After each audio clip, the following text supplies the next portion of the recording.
I knew the second I saw that hot pink violation notice flapping on my windshield that this was going to be one of those days. My white van with Summit Chimney Services, emblazoned across both sides in bold red letters, was parked exactly where I always parked it when servicing the commercial buildings along Riverside Boulevard in Sacramento, California. The spot was clearly marked for loading and service vehicles, complete with the faded yellow paint and a rusted sign that read, "Commercial Loading Zone, 7 a.m. 6 p.m." I had been inside Riverside Towers for all of 45 minutes, doing my monthly inspection and cleaning of the main fireplace in the building's lobby. The massive stone fireplace was a centerpiece of the luxury condominium complex, featured prominently in all their marketing materials. My company had been servicing it for 3 years without a single issue. I pulled the notice from under my wiper blade and read the crisp, computer-printed text that someone had taken the time to laminate for extra durability and spite. Notice of violation. Unauthorized commercial vehicle parked in residential area. This vehicle is creating an eyesore and violating community standards per HOA Regulation 7.3. B. Vehicle must be removed immediately or will be towed at owner's expense. Contact Patricia Hendricks, HOA Board President. The thing that really got me was the word eyesore. My van was spotless. I washed it twice a week, kept it waxed, and the lettering was professionally done just 6 months ago. This wasn't some beat-up contractor truck with rust spots and broken taillights. This was a pristine service vehicle that represented my business, and I took pride in it. I crumpled the notice and shoved it into my pocket, frustration bubbling in my chest. The loading zone was at least 200 feet from the nearest residential unit, positioned specifically so service vehicles wouldn't disturb the residents. I had been parking there for years while servicing multiple buildings in this complex. The fact that someone had gone out of their way to print, laminate, and place this notice told me everything I needed about who I was dealing with. My name is James Irving, and I had been running Summit Chimney Services for 8 years. I built this business from nothing, starting with just me, a used van, and a certification from the Chimney Safety Institute of America. Now, I had 3 vans, 2 employees, and a client list that stretched across Sacramento County. I did residential work, sure, but my bread and butter was commercial contracts with buildings just like Riverside Towers. The steady monthly income from these contracts kept my business stable through the slow summer months, when nobody wanted to think about their fireplaces. I climbed back into my van and pulled out my phone, dialing the number I had for Riverside Towers management. A woman answered on the 3rd ring. "Riverside Towers, this is Monica speaking." "Hey Monica, it's James from Summit Chimney Services. I just finished up the lobby fireplace inspection and found this violation notice on my van. Do you know what's going on?" There was a long pause on the other end. "Oh no, was it from Patricia?" "That's what the notice says. Patricia Hendricks, HOA Board President." Monica groaned audibly. "James, I am so sorry. She just took over as board president last month and she's been on a rampage about everything. She's put up violation notices on the maintenance crew's trucks, the landscaping company's trailer, even the pest control guy's sedan because it had a magnetic sign on the door.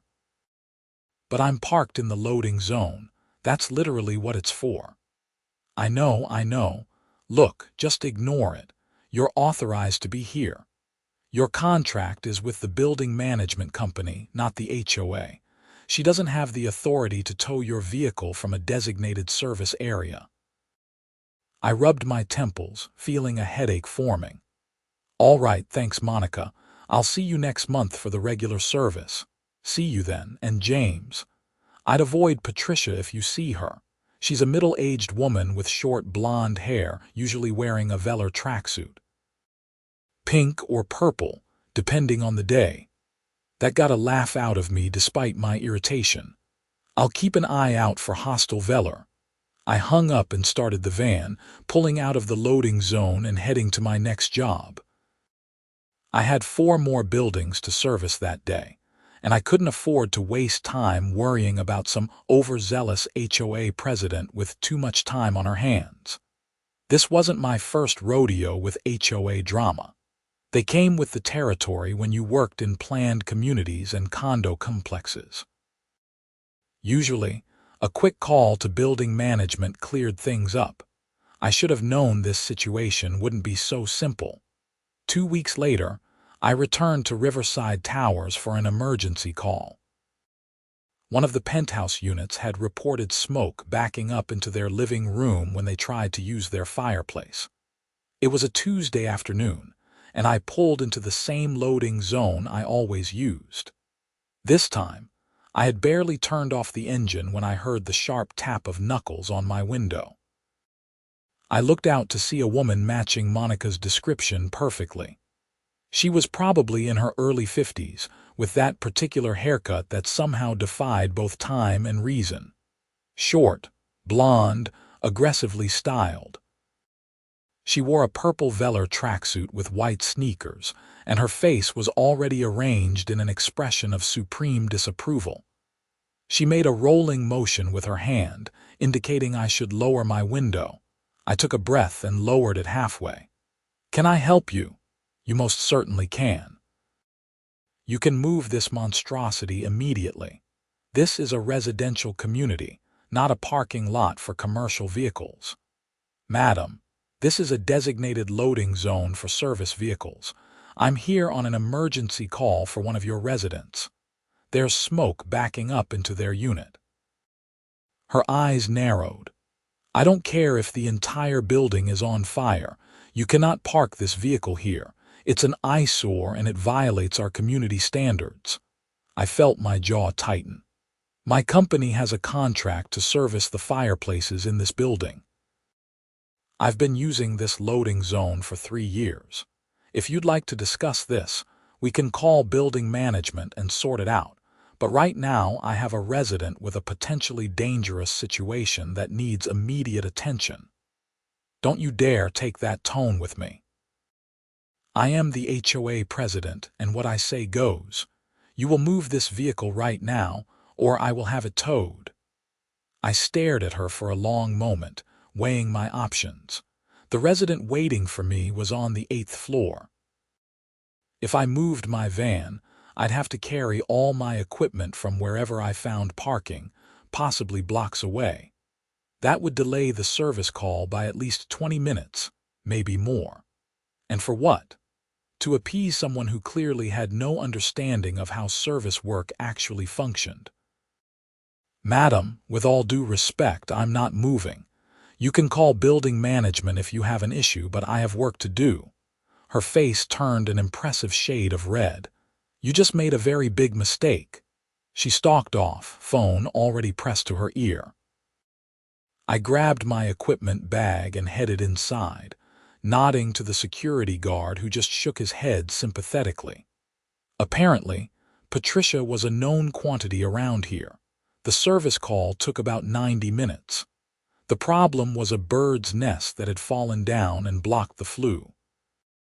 Simple fix, but it required a thorough cleaning to make sure no debris remained. The resident, an older gentleman named Mr. Chen, was grateful and tipped me $50.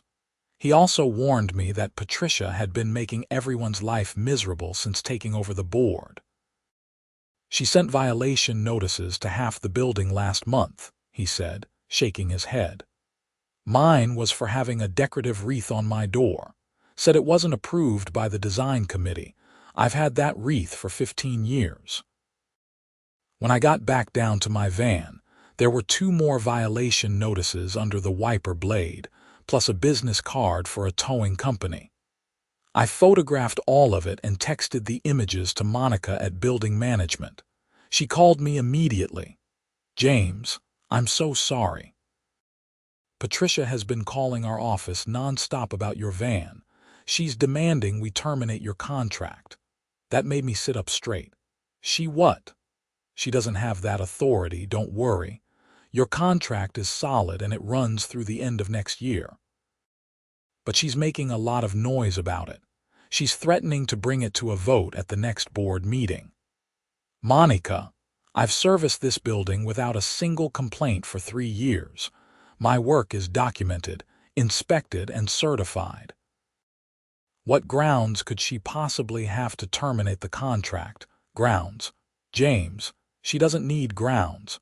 She just needs to convince enough board members to vote with her, and she can be very persuasive when she wants to be. I spent the rest of that day fuming. I had built my business on reliability and professionalism. My contracts with commercial buildings were the foundation of my income. If Patricia convinced Riverside Towers to drop my service, other buildings might follow. HOAs talk to each other. Word spread fast in property management circles.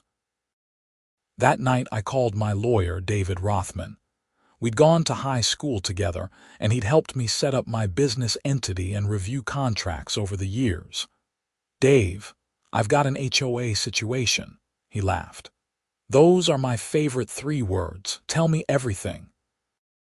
I laid out the situation, and I could hear him typing notes as I spoke.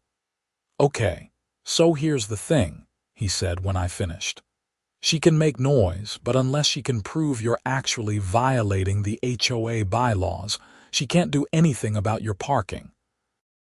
The loading zone is designated for service vehicles, and you're a legitimate service provider with a contract. As for terminating your contract, that would be a breach unless they can prove material failure to perform your duties. Have you had any complaints about your work? None. I have documentation of every service call, every inspection, every cleaning, all certified and up to code. Then you're fine. My advice, document everything. Every interaction with her, every violation notice, every parking incident. Take photos, save emails, keep texts. If this escalates, you'll want a paper trail. You think it will escalate, James? She's already threatened to have your vehicle towed multiple times and is trying to terminate a commercial contract because she doesn't like where you park. Yeah, I think it might escalate. He was right, of course. Dave was always right about these things. The following week, I had a scheduled service call at Riverside Towers. This time, I arrived to find an orange parking cone placed directly in the center of the loading zone. A sign attached to the cone read, "Reserved for HOA President." I sat in my van for a moment, hands on the steering wheel, trying to decide how to handle this. The loading zone was public space designated for service vehicles. Patricia couldn't just claim it for personal use. But if I moved her cone, she'd have more ammunition for her campaign against me. I called Monica again. Did Patricia put a cone in the loading zone? Oh God, she actually did it. James, I told her this morning that she couldn't do that. The loading zone is managed by the city, not the HOA. It's public property. So I can move it. Technically, yes. But James, she's watching. I can see her on the security camera feed right now. She's sitting in her car waiting to see what you'll do. I looked around and spotted a silver Mercedes SUV parked about 50 feet away. I could just make out a blonde head in the driver's seat. This is insane. I know. Look, park in the visitor parking for now. I'll come down and help you carry your equipment. We'll document this and file a complaint with the city about unauthorized use of the loading zone. I didn't like it, but I agreed. Monica met me at the visitor parking, and together we hauled my equipment across the complex to the building entrance. It took 3 trips and 25 minutes. The entire time, Patricia sat in her Mercedes, watching us with obvious satisfaction. The service call itself was routine maintenance on the lobby fireplace. As I worked, Several residents came through and stopped to chat. Apparently, word had spread about my ongoing battle with Patricia. Every single person expressed frustration with her leadership. A woman named Sarah, who lived on the 5th floor, actually sat down on one of the lobby couches to tell me about the violation notice she'd received for planting flowers in the small patio space attached to her unit. "I've had a garden there for 8 years," she said, her voice tight with anger. "Tomatoes, herbs, some flowers. Never a single complaint. Patricia sent me a notice saying that food gardens are prohibited and I had to remove everything within 7 days or face daily fines. That's ridiculous. Can she actually fine you?" "According to the bylaws, the board can levy fines for violations. But the thing is," I checked the bylaws, "there's nothing in there about food gardens. She's just making up rules as she goes." Another resident, a younger guy named Marcus who worked from home, chimed in as he collected his mail. "She sent me a violation notice because my dog barked. Once. One single bark when the mailman arrived. She happened to be walking by at that exact moment, and I got a formal violation notice about excessive noise and a threat to have my dog removed if it happened again." I listened to story after story, and a picture emerged of a woman who had taken a small amount of power and turned it into a weapon. Patricia wasn't trying to improve the community or maintain property values. She was on a crusade to assert control, to make sure everyone knew she was in charge. When I finished the service call and started packing up my equipment, Monica approached with a concerned expression. "James, we need to talk. Patricia submitted a formal complaint to the management company. She's demanding that we terminate your contract and hire a different chimney service company."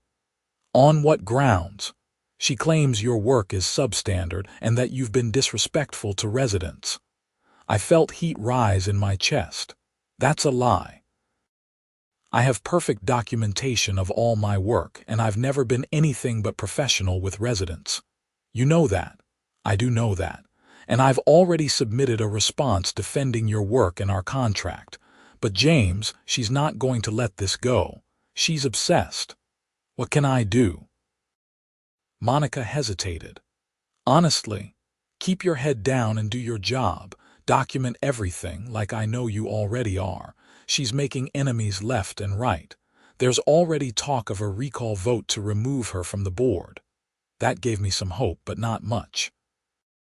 Recall votes took time, and in the meantime, Patricia could make my life miserable. Over the next 3 weeks, things got worse. Every time I arrived at Riverside Towers, Patricia materialized like a velour-clad specter. She photographed my van from multiple angles. She timed how long I was parked in the loading zone. She filed complaints with the management company, the city parking enforcement, and even tried to report my business to the state contractors licensing board for made-up violations. I documented everything. Photos, videos, written accounts of every interaction. Dave reviewed it all and assured me I had a solid case if things went legal, but he hoped it wouldn't come to that. Then came the Thursday that changed everything.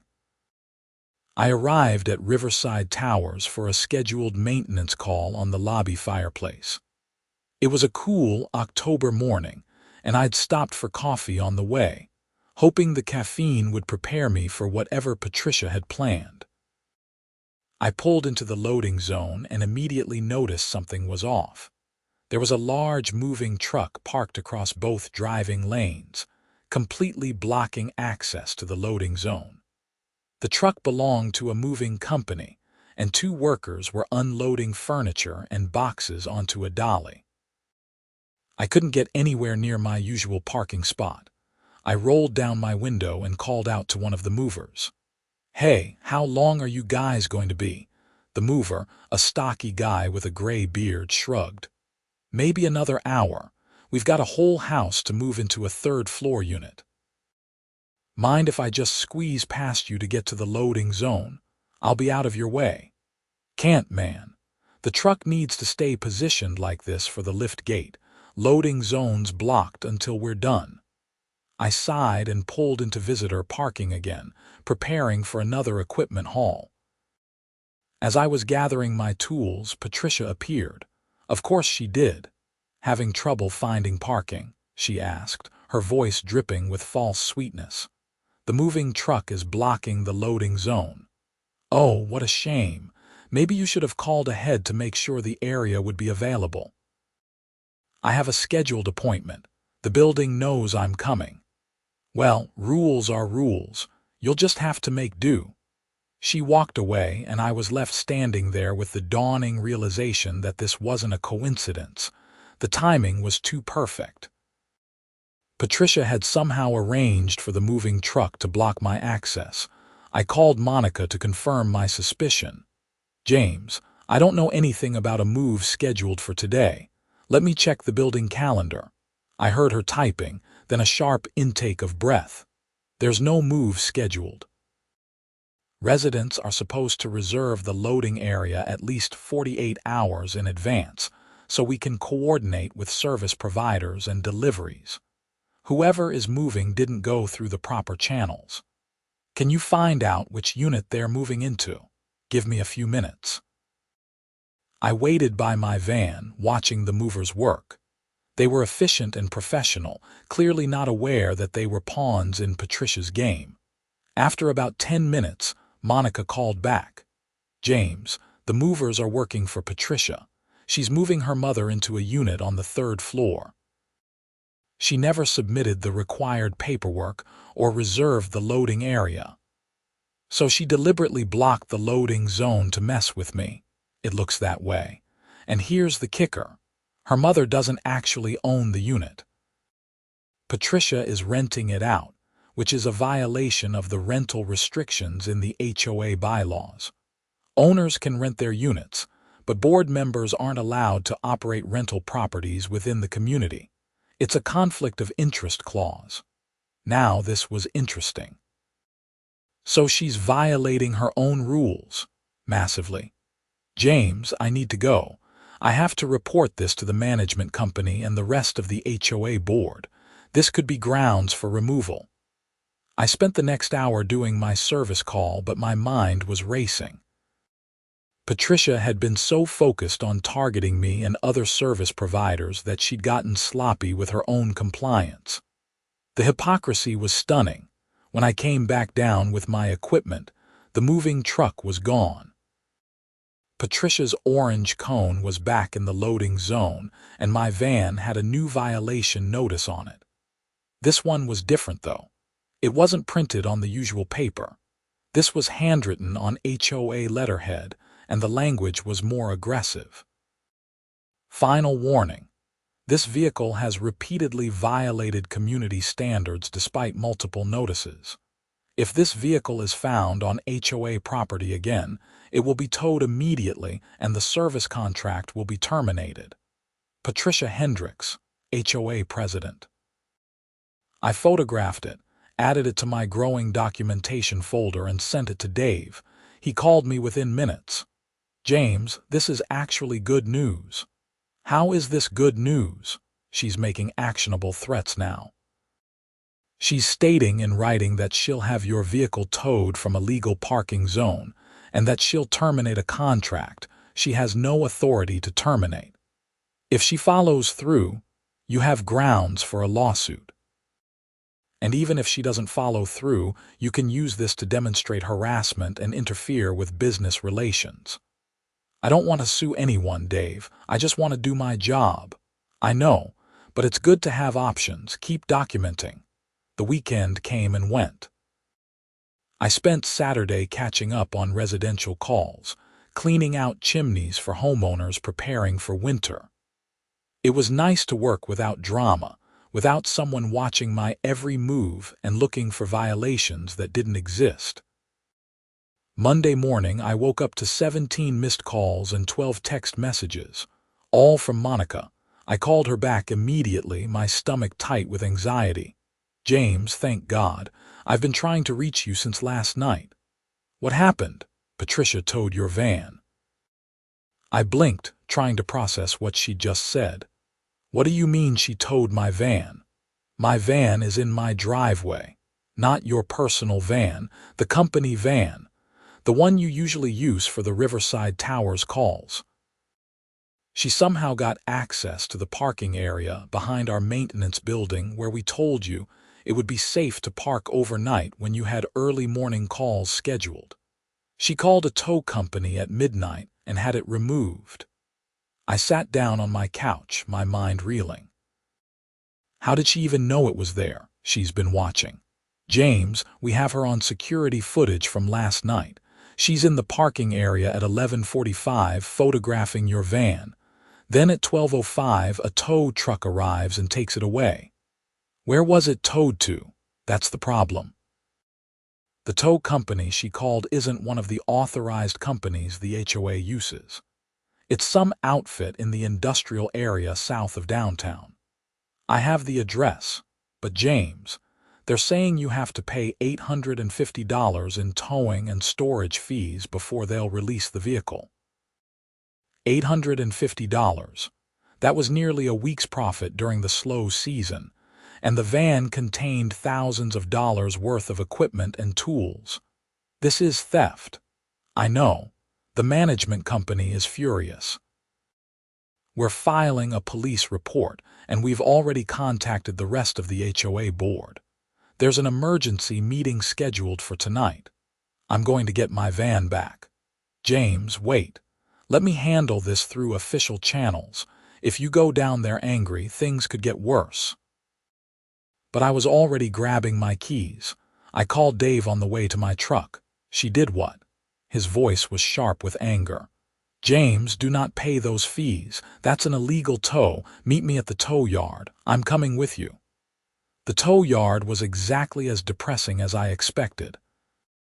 A chain-link fence topped with barbed wire surrounded a dusty lot filled with impounded vehicles in various states of distress. The office was a small prefab building with barred windows and a door that looked like it had been kicked in and repaired multiple times. Dave pulled up right behind me, still wearing his courthouse suit from a morning hearing. Together, we walked into the office. A man who looked like he'd been born tired sat behind a scratched desk, barely looking up from his phone. Help you? You towed my van last night from Riverside Towers. White Chevy with Summit Chimney Services on the side. Now he looked up, his expression shifting to something calculating. Yeah, got it out back. Need $850 to release it. Cash or card. On whose authority was the vehicle towed? Dave asked, his lawyer voice fully engaged. The man shrugged. Got a call from the HOA president. She said it was abandoned property. Abandoned property. I felt my voice rising. It was legally parked in a designated service area with full authorization from building management. Don't know nothing about that. I got a call. I towed the vehicle. You want it back, you pay the fee. Dave pulled out his phone and showed the man something on the screen. I'm an attorney, and I'm informing you that this was an illegal tow. The vehicle was not abandoned, was not blocking any fire lanes or emergency access, and was parked with full permission. If you don't release that vehicle immediately, I will file a complaint with the State Bureau of Automotive Repair and pursue charges for theft and extortion. The man's bored expression didn't change. Take it up with the lady who called us. I'm just doing my job. Your job doesn't include participating in theft. Where's the paperwork for this tow? The man hesitated, then pulled out a thin folder. Dave flipped through it, his frown deepening. This authorization form is completely improper. There's no violation cited, no evidence of illegal parking, no police report or parking enforcement notice. This is just a handwritten note from Patricia Hendricks claiming the vehicle was abandoned. He looked at the man. Did you verify any of this before towing? Lady said she was HOA president. That's good enough for me. No, Dave said flatly. It's not. Release the vehicle now or I'm calling the police." The man stared at us for a long moment, clearly weighing his options. Finally, he stood up with a dramatic sigh and pulled a key off a board on the wall. "Fine. But I'm calling the lady to confirm." "You do that," Dave said. We followed the man out to the lot. My van was parked in the back corner, covered in a light layer of dust. I did a quick walk around to check for damage. Everything looked intact, but I'd need to do a full inventory of my equipment once I got it back to my shop. The man made his phone call, talking in low tones. I couldn't hear the conversation, but I could see his body language shift from casual to nervous. When he hung up, he wouldn't meet our eyes. She said to release it. "Smart decision," Dave said. I climbed into my van, relief flooding through me as the engine started smoothly. Dave followed me back to my shop, where we spent an hour going through all my equipment and tools, documenting everything for the inevitable legal proceedings. "She's going to claim it was a misunderstanding," Dave said as we worked. "She'll say she thought the vehicle was abandoned or parked illegally. She'll play dumb. But we have documentation. Monica said there's security footage, which is great. James, this has gone beyond petty HOA drama. She's interfering with your business, costing you money and making false reports. That's actionable. I just want her to leave me alone. I don't think that's going to happen, but tonight's emergency board meeting might change things. If the other board members have any sense, they'll remove her."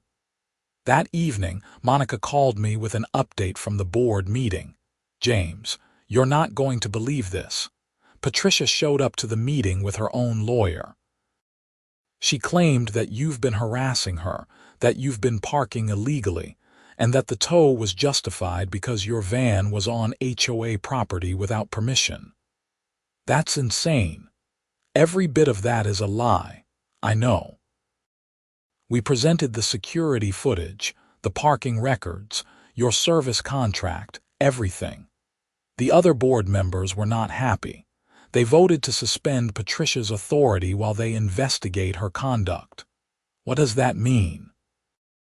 "It means she can't issue violation notices, can't authorize tows, and can't make any unilateral decisions about vendor contracts. Everything has to go through the full board now. It's not removal, but it's close. It was something, at least, but I had a feeling Patricia wasn't done. I was right." The next morning, I arrived at Riverside Towers for a scheduled service call and found the entrance to the maintenance parking area blocked by a chain with a padlock. There was a handwritten sign attached. "Parking area closed for maintenance." I called Monica immediately. "There's no maintenance scheduled," she said, her voice tight with frustration. "This is Patricia again. She still has keys to the maintenance areas because the board hasn't officially removed her yet. I'm so sorry, James. Park in the loading zone." "We'll document this as another violation of the board's suspension order." I parked in the loading zone, half expecting Patricia to materialize with more violation notices. She didn't show up, but I felt her presence anyway. The whole situation had taken on a surreal quality. This woman had devoted enormous amounts of time and energy to making my life difficult, and I still didn't understand why. What had I done to earn this level of hostility? The service call was for the 10th floor penthouse, the one that had called me weeks ago about smoke backup. Mr. Chen greeted me warmly and insisted on making me coffee while I worked. "The whole building is talking about what Patricia did with your van," he said, handing me a mug. "People are furious. There's a petition circulating to recall her from the board. Over 60% of the units have signed it already. I just want to do my job without drama. I understand. But James, you should know something. This isn't really about you."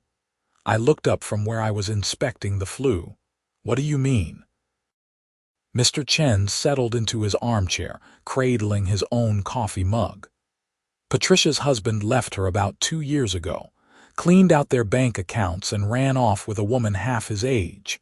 Patricia was devastated. She threw herself into HOA work as a way to cope, to feel like she had control over something. When she became president, it went to her head. Now she sees threats everywhere. Anyone who doesn't follow her rules exactly is a challenge to her authority. So I'm just collateral damage in her breakdown. Essentially, yes. Your van, your professional appearance, the fact that you're successful and confident, all of it threatens her. She can't control you, so she's trying to eliminate you. It was sad, really. But it didn't change the fact that her personal issues were costing me time, money, and stress. I finished up the service call and headed back to my van. As I was loading my equipment, a woman approached me. She was probably in her 30s, dressed in business casual with a messenger bag over her shoulder. "Are you James Irving?" "That's me." "I'm Jennifer Morrison, reporter for the Sacramento Bee. I'm doing a story on HOA overreach, and your situation with Patricia Hendricks has come to my attention. Would you be willing to talk to me?" I hesitated. Getting the media involved seemed like escalation, but maybe public attention would finally make Patricia back off. "What do you want to know?" We sat in the building's lobby, and I walked her through the entire timeline. The violation notices, the blocked parking, the illegal tow, all of it. She took notes and asked insightful questions about the broader impact on small businesses. "You're not the first person who's told me about Patricia," Jennifer said. "I've interviewed 3 other service providers who have had similar experiences: a plumber, an electrician, and a pest control company. All of them have been harassed, threatened, or had their contracts canceled because Patricia decided they were violating some obscure HOA rule. She's on a crusade. She's a case study in what happens when someone gets a little bit of power and no oversight.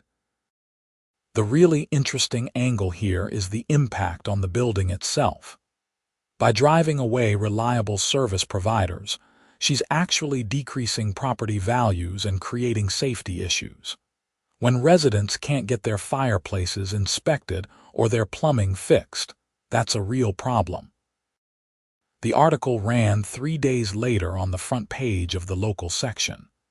The headline read, "HOA President's Vendetta Against Service Workers Puts Sacramento Building at Risk." It was a thorough piece, detailing not just my situation, but the experiences of other contractors and the growing frustration among Riverside Towers residents. The response was immediate. The story got picked up by local TV news. I did 2 interviews, standing in front of my van and explaining how HOA overreach was threatening small businesses. Dave was thrilled with the publicity because it strengthened our position if things went to court. Patricia, predictably, was furious. She sent me a cease and desist letter, claiming I was defaming her character and interfering with her rights as an HOA board member. Dave responded with a letter of his own, outlining all the ways Patricia had harassed me and violated my rights as a business owner. He also mentioned that we were preparing a lawsuit for business interference, harassment, and the illegal tow. The HOA board finally acted. 1 week after the newspaper article ran, they held a special meeting and voted unanimously to remove Patricia as board president.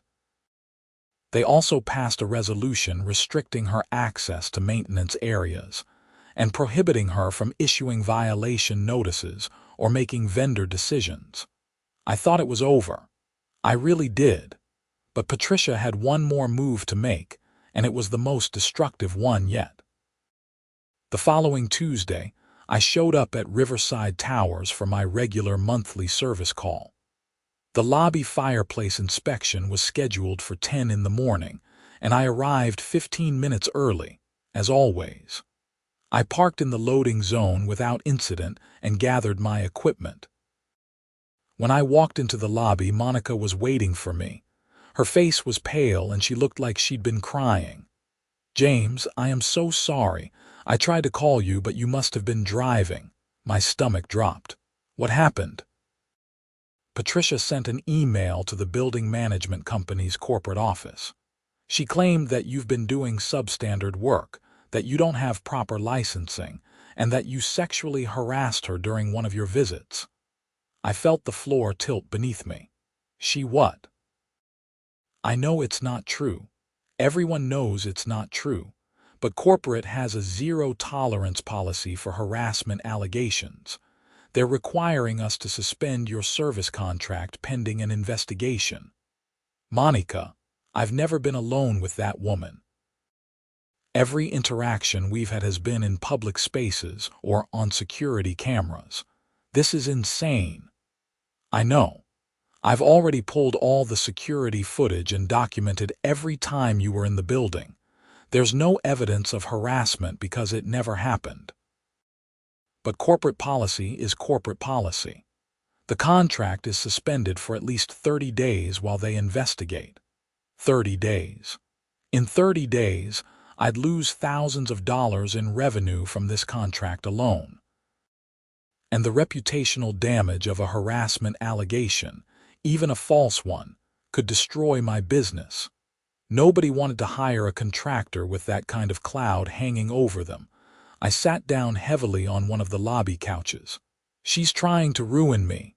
She's out of control.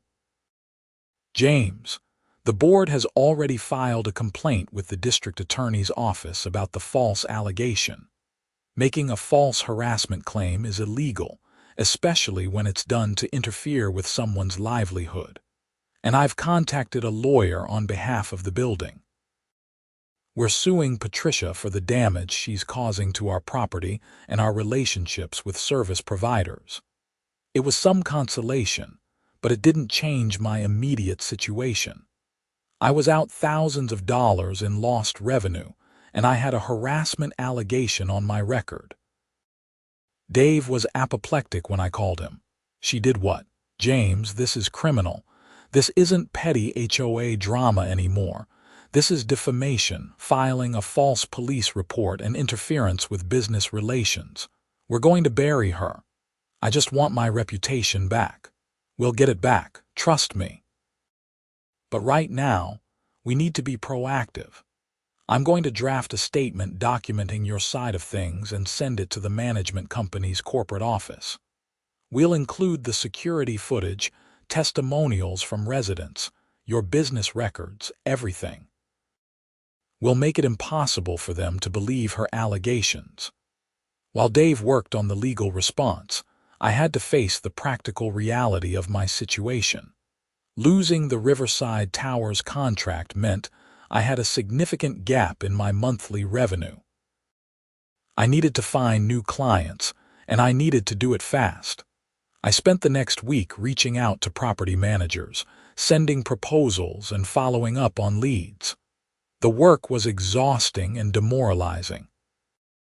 Every time I had to explain why I was looking for new contracts, I had to mention the suspended contract at Riverside Towers. And even though I explained it was due to a false allegation from a disgruntled HOA president, I could hear the hesitation in people's voices. Nobody wanted to take a chance on a contractor with that kind of baggage. I was sitting in my office, staring at a spreadsheet of declining revenue when Dave called. "I have good news and better news. Which do you want first?" I could use some good news. The district attorney's office is pressing charges against Patricia. False reporting, criminal defamation, and interference with business relations. She's looking at possible jail time if convicted. That caught me off guard. Seriously. Completely seriously. The DA looked at the evidence, the pattern of behavior, the documented harassment of multiple service providers, and decided this is a case worth pursuing. Patricia's lawyer is apparently trying to negotiate a plea deal. And the better news. The management company's corporate office completed their investigation. They found Patricia's allegations to be completely without merit. Your contract is being reinstated immediately, with an apology and compensation for the lost revenue. I felt tension I didn't even know I was holding release from my shoulders. Thank you, Dave. Thank me by sending me a bottle of good whiskey when this is all over. In the meantime, there's one more thing. The HOA board wants to meet with you. That made me nervous. Why? They want to apologize in person and discuss a new long-term contract with additional protections for service providers. They're also drafting new bylaws to prevent anyone from pulling this kind of stunt again. The meeting was scheduled for the following Thursday evening in the Riverside Towers community room. When I arrived, I found 7 board members sitting around a conference table, along with Monica and a lawyer representing the HOA. The new board president, a retired architect named Robert Sinclair, stood and shook my hand warmly. Mr. Irving, on behalf of the Riverside Towers HOA board, I want to offer our sincerest apologies for what you've endured over the past several months. Patricia Hendricks' conduct was unacceptable, illegal, and contrary to everything this community stands for. I appreciate that. We've taken several steps to ensure this never happens again. First, we've passed new bylaws requiring board approval for any action that affects vendor contracts or service provider access. No single board member can unilaterally issue violation notices or authorize tows. Second, we're implementing a vendor bill of rights that will be posted in all service areas, clearly outlining what service providers can expect when working in our community. Third, we're offering you an extended contract with a significant increase in compensation to make up for the lost revenue and hassle. He slid a contract across the table. I scanned the terms and felt my eyebrows rise. It was a 5-year contract with a 20% increase in monthly fees, plus guaranteed rate increases tied to inflation. It also included an indemnification clause protecting me from any future frivolous complaints or allegations. This is generous. It's what you deserve. You've been nothing but professional and reliable, and you were targeted because one person decided to abuse their authority. We don't want to lose quality service providers because of one bad actor. I signed the contract that night, feeling like a weight had been lifted. The financial security of a 5-year contract was huge for my business. It meant I could hire another employee, upgrade equipment, and maybe even take a vacation. But the story wasn't quite over yet. Patricia's criminal trial was scheduled for late November. Dave encouraged me to attend, both to see justice done and to provide testimony if needed. The trial itself was anticlimactic. Patricia's lawyer had negotiated a plea deal where she pled guilty to criminal defamation and filing a false police report in exchange for probation and community service. She stood before the judge, looking smaller somehow without her velour tracksuit and aggressive confidence. She wore a conservative suit and kept her eyes down as the judge outlined the terms of her probation. Miss Hendricks, your actions over the past several months have caused significant harm to multiple individuals and businesses. You abused a position of trust and authority to pursue personal vendettas. That's unacceptable. I'm sentencing you to 2 years probation, 200 hours of community service, and ordering you to pay restitution to the affected parties. You're also prohibited from holding any HOA board position during your probation period. The restitution included compensation for my lost revenue, Dave's legal fees, and damages to the other service providers Patricia had targeted. It wouldn't make me rich, but it was acknowledgement that what she'd done was wrong. As we left the courtroom, I felt an unexpected pang of sympathy for Patricia. She'd been hurting and had lashed out at everyone around her.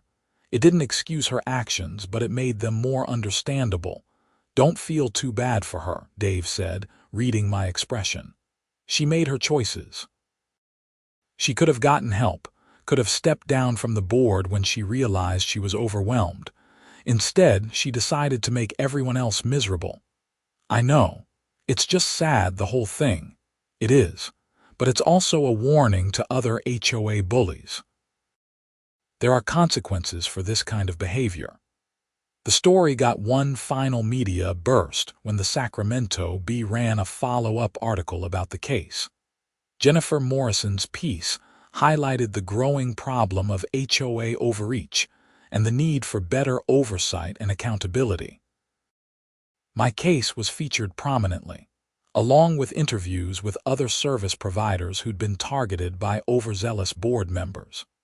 The article led to a state assembly member introducing legislation to create clearer guidelines for HOA authority and stronger penalties for abuse of power. I even testified before a legislative committee about my experience. It was surreal, sitting in the state capitol, telling my story to elected officials who actually seemed interested in fixing the problem. Life slowly returned to normal. I continued servicing Riverside Towers and my other commercial clients without incident.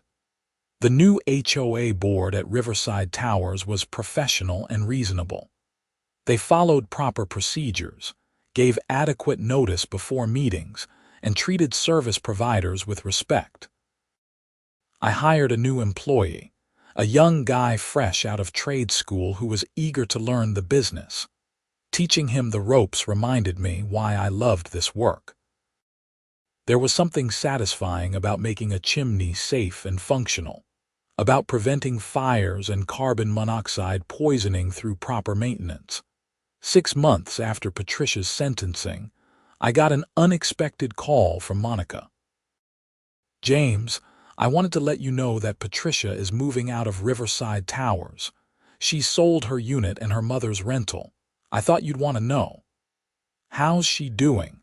"From what I hear, she's getting help, therapy, support groups, that kind of thing. She apparently realized she'd hit rock bottom and needed to make changes." "That's good. I hope she finds some peace."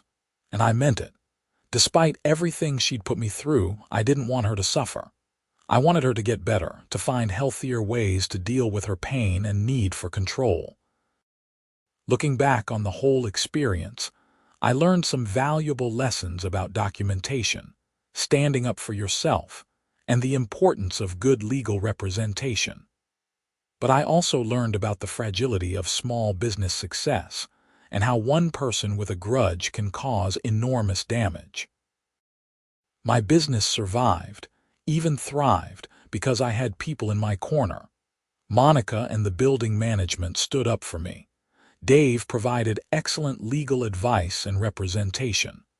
The residents of Riverside Towers spoke out about the harassment they'd witnessed. Without all of them, things could have turned out very differently. I also developed a much healthier respect for the power of HOAs, both for good and ill.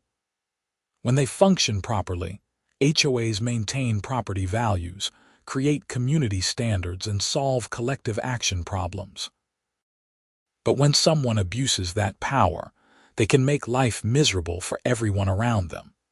The new Vendor Bill of Rights that Riverside Towers implemented became a model for other buildings in the area. Several property management companies adopted similar policies, creating clear guidelines for how service providers should be treated and what recourse they had if they were targeted unfairly. It wasn't revolutionary, but it was progress. My business continued to grow. The publicity from the case, while stressful at the time, actually brought in new clients. People appreciated that I'd stood up to HOA bullying and won. I became known as the chimney sweep who couldn't be pushed around, which was a reputation I could live with. I also became something of an advocate for other small business owners dealing with HOA issues. I spoke at trade association meetings, sharing my story and the lessons I'd learned. The most important advice I gave was always the same. Document everything, know your rights, and don't be afraid to push back when someone is clearly in the wrong. A year after the whole ordeal began, I was back at Riverside Towers for a routine service call. The lobby fireplace was working beautifully, and I took a moment to admire the craftsmanship of the stonework as I packed up my equipment. Mr. Chen came through the lobby and stopped to chat. "James, good to see you. How's business?" "Booming, actually. I just hired a second apprentice." "That's wonderful. You know, there's been talk about installing fireplaces in some of the units that don't have them. Would you be interested in consulting on that project?" "Absolutely. Have the board give me a call." As I drove away from Riverside Towers that afternoon, my van loaded with equipment and a new project on the horizon, I felt genuine gratitude for how things had turned out. The situation with Patricia could have destroyed my business. Instead, it had made me stronger, more careful, and more confident in standing up for what was right. The orange cone that Patricia used to place in the loading zone was gone, replaced by a proper sign that read "Service Vehicle Parking. Authorized vendors only." It was a small change, but it represented something bigger. The recognition that people like me, the plumbers and electricians and chimney sweeps who keep buildings running, deserve respect and fair treatment. I thought about Patricia sometimes, wondering if she'd found peace or if she was still fighting battles that didn't need to be fought. I hoped she was doing better. Not because I'd forgiven her exactly, but because holding on to anger would only hurt me. She'd caused me enormous stress and financial loss, but in the end, I'd come out ahead. My business was stronger, my reputation was solid, and I had a great story to tell. The sun was setting as I drove back to my shop, painting the Sacramento sky in shades of orange and pink. I had 2 more service calls scheduled for the next day, and a proposal to write for the Riverside Towers fireplace installation project. Life was good. My phone buzzed with a text from Dave. "Drinks tomorrow to celebrate 1 year of being Patricia-free," I smiled and texted back. "Absolutely. You're buying." The whole experience had taught me that standing up to bullies was worth it, even when it was scary and expensive and time-consuming. Because the alternative, letting someone walk all over you just to avoid conflict, was worse. It meant sacrificing your dignity, your business, and your peace of mind. I pulled into my shop parking lot and sat for a moment in the van, looking at the Summit Chimney Services logo on my dashboard. I'd built this business from nothing, and I defended it when someone tried to tear it down. That was something to be proud of. Tomorrow would bring new challenges, new clients, and new opportunities. But tonight, I was content with the knowledge that I'd fought the good fight and won. Not just in court, but in the larger battle for respect and fair treatment. And that was worth more than any contract or settlement check. I grabbed my equipment bag and headed inside, already thinking about the proposal I needed to write. The fireplaces at Riverside Towers weren't going to install themselves, and I had a business to run. Life moved forward, as it always did, bringing new problems and new solutions in equal measure. But one thing was certain. The next time an HOA president tried to block my van or slap a violation notice on my windshield, I'd know exactly what to do. Document, stand firm, and never let anyone make you feel small for doing honest work. Those were the lessons Patricia had inadvertently taught me, and they were lessons I'd carry for the rest of my career. The loading zone at Riverside Towers would always be available when I needed it. The contract was signed, the relationship was solid, and my van could park wherever it was legally allowed without fear of harassment or illegal tows. It was a small victory, maybe, but it was mine. And in the world of small business ownership, sometimes the small victories were the ones that mattered most.